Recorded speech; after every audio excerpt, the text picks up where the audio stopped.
और कई लोग तो ऐसे हैं कि अपने आप को गुरु का भगत तो मान लेते हैं, दीक्षा ले लेते हैं, शिष्य तो बन जाते हैं, लेकिन गुरु को समझ ही नहीं पाते। ऐसे नादानों को भी मैं जानता हूं। जयराम जी की बोलना पड़ेगा।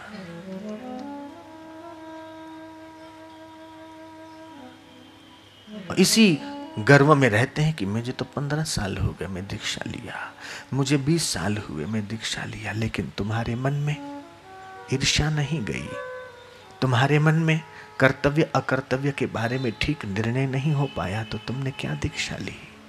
दीक्षा तो ली, लेकिन दिशा तो है नहीं कि तुम्हें क्या करना चाहिए, क्या उचित है। जब तुम देवी कार्य में हाथ नहीं बटा सकते, सत्संग सुनने में तुम्हारी रुचि नहीं है, और किसी तुम्हारे गुरु भाई को देखकर तुम्हारा मन गदगद नहीं होता है, तो तुमने क्या दीक्षा ली?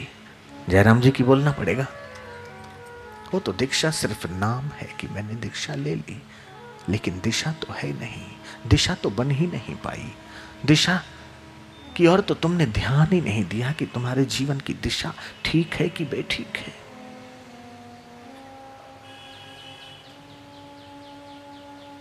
बोले मुझे अमुक सेवा करनी होगी तो मुझे गुरु की आज्ञा चाहिए, तो क्या गलत काम करते हो तो तुम्हें गुरु की आज्ञा चाहिए?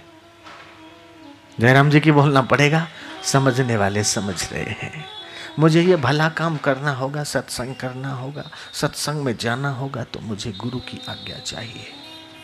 तो क्या तुम किसी शादी ब्याह में जाते हो तब भी गुरु की आज्ञा लेते हो क्या?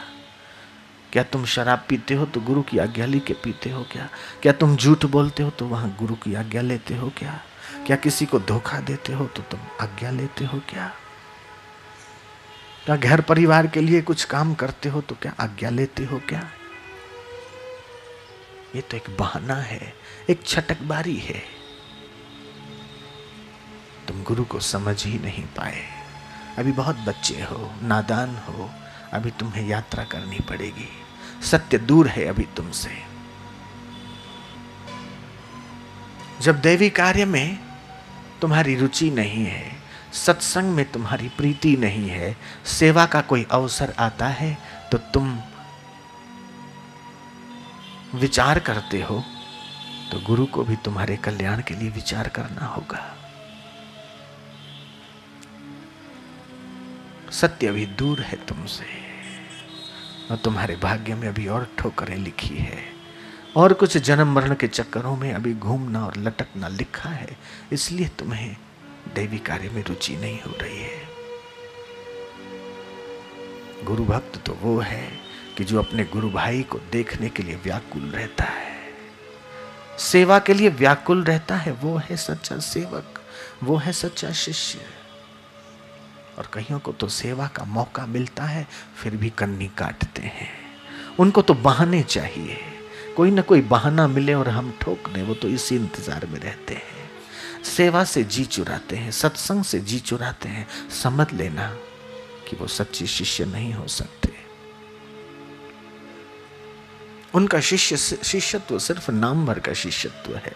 उन्होंने दीक्षा तो ली है सिर्फ दिखावे के लिए, लेकिन उन्होंने अपने जीवन की दिशा को ही नहीं पहचाना कि हम क्या कर रहे हैं।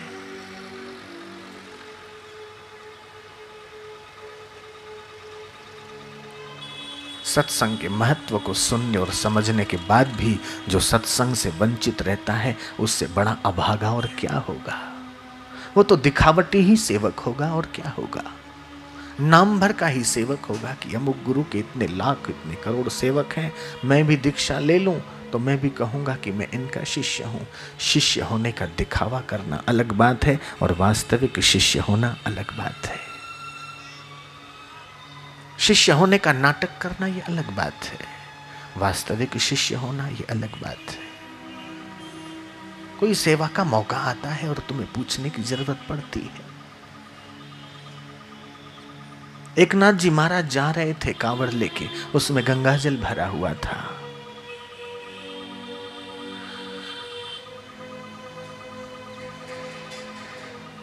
जिस महादेव के मंदिर में जाके चढ़ाना था रामेश्वर में, रास्ते में रेगिस्तान पड़ा और देखा कि गधा पानी के अभाव में छटपटा रहा है।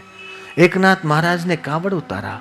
उन्होंने अपने गुरु से पूछा नहीं कि इस गधे को मैं पानी पिलाऊं कि न पिलाऊं। उनके गुरु का उपदेश आत्मसात था, उनके जीवन में दिशा थी, उनका मार्ग ठीक था, उनकी नजर ठीक थी। उनके साथ वाले कई गुरु भाइयों ने कहा कि ये तुम क्या कर रहे हो, इतना मेहनत से लाया हुआ गंगा जल जहां भगवान को अभिषेक के लिए जाना चाहिए, उसके बदले तुम गधे को पिला रहे हो। बोले नहीं, मैं जो कर रहा हूं वो ठीक कर रहा हूं,